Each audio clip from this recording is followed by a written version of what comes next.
بەڵام هەندێک بە تایبەتی لەوانەی لەم سەردەمەیاژین وا ئەبینن کە ئەسڵی پەیوەندی نێوان مسلمانان و کافران ئاشتیە و ئیستیسنا جەنگ و جیهادە، ئەمیش لە کاتی زەرورەتە ئابێ. بەڵگەشت بەو ئاەتە هێنەوە کە خوای گەورە فەرمێ وئین جەنەحوا لیسەلمی فەجنەح لەها وتەوەکەل عەلە الله.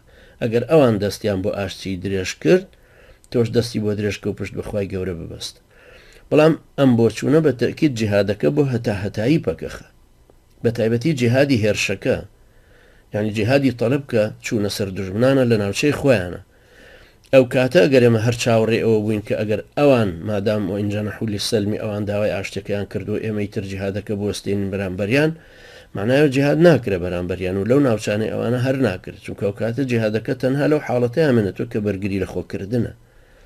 هەڵەی ئەم بۆچوونە ئینشاءالله لە بڕگەی ترە ئەخەینە ڕوویان ئەوانەی کە پێشووتر خستومانە ڕوو، ئەوانش ڕوونکردنەوەیان تیا پێویستە ئینسان باشتر گویان لێ بگرێت.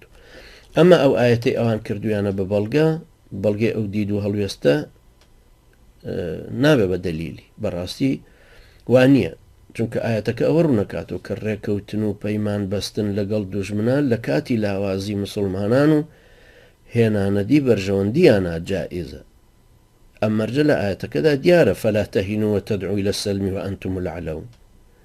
ئاەتەکەی ئەنفال دەربارەی بارودۆخێکە کە مسلمانان محتاجی ئەو ڕێکەوتنن و بەرژەوەندیان پێی دێتە دی. بەڵام ئاەتەکەی تری سوورەتی محەممەد 35 دەربارەی بارودۆخێکی تری مسلمانانە کە ڕێکەوتن و پەیمانەکە لە بەرژەوەندیان نییە، چونکە خۆیان خاوەن هێزن و باڵادەستن و ئەتوانن دوژمن ڕاکێشنە ژێر مەرج و دەسەڵاتی خۆیانەوە.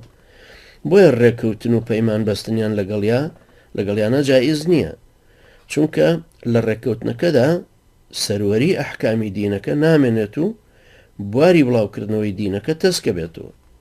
مەبەست لە جیهادەکەش هێنانەدی ئەم مەبەستەیە واتە باڵادەستی و سەروەرەتی شەرع. نابینی خوای گەورە فەرمێ وەقاتیلوهم حەتا لا تەکونە فتنە وەیەکونە الدین كله لله، یعنی جەنگیان لە دژ بەرپا بکەن تا مسلمانان ئەو ئەمانەیان دەسەکەوێت کە ناچاری وەلکردنی ئیسلامەکە ناکرێن و سەروەری و باڵادەستی حکومڕانیش هەمووی بۆ دینەکەی خوا ئەبێت و بەس.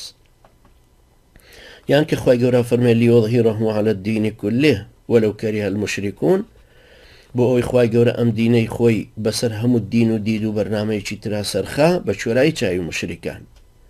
ئەمە ئەسڵی مەبەستەکەیە لە جەنگ بەرپاکردن دژی کافران، کە ئەبێ ئەم باڵادەستیە بێتە دی کە ئەخرێنە سەر دوو ڕێیانە، گیان مسلمانە بن و بەندایەتیان تەنها بەخوای گەورە ئەبێ، یا لەسەر کوفری خۆیان ئەمێنەوە بەڵام جزیە ئەدەن بە دەسەڵاتی حکمی ئیسلامی و وەدێنە ژێر ڕکێفی سیستمە ئیسلامیەکەوە. ئەنجاو کاتەش ئەو بایەخە بەوان نادرێت بێگومان کە بە ئەهلی ئیسلامە درێت، چونکە خەڵکی پەیوەندیەکانیان لەسەر ئیمان یان ئەمان دروستە بێت. ئەوەی کە لەسەر ئیمان دروستە بێ مسلمانەکانن، ئەوەی کە لەسەر ئەمان دروستە بێ ئەوانن کە بە سیستمی حکمی ئیسلامی ڕازی بوون و بەڵام لەسەر دین و دیدی خۆیان ماونەتەوە و جزیەکە ئەدەن. خوای گەورە فەرمێ حەتا یعطوا الجزیة عن يد وهم صاغرون، یعنی هەتا ئەو کاتەی کە مسلمان نابن و بەڵام ڕازیە بن جزیە بدەن لەگەڵ ملکەتچی کردنیان بۆ سەروەرەتی شەرع کە دەستوری حکومڕانی دارالئیسلامەکەیە.